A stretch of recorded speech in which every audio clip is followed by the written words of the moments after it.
Hi there! In this video, I will give you a quick guide on how you can use Capital One rewards to pay with PayPal.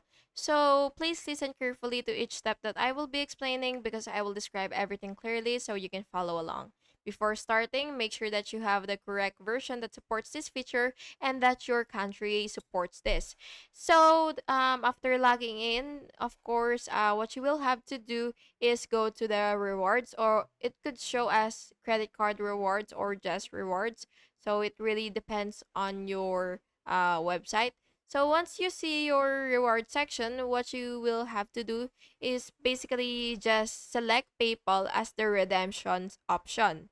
And then you will enter your PayPal email and amount of rewards to apply. And then you will just have to confirm the transaction, and then you will check your PayPal account to ensure that the rewards were applied as payment. And that's basically just it. Thank you so much for watching this video, and I really hope it was helpful for you. And if it was, please make sure to like and subscribe for more videos like this. Thank you and have an awesome day.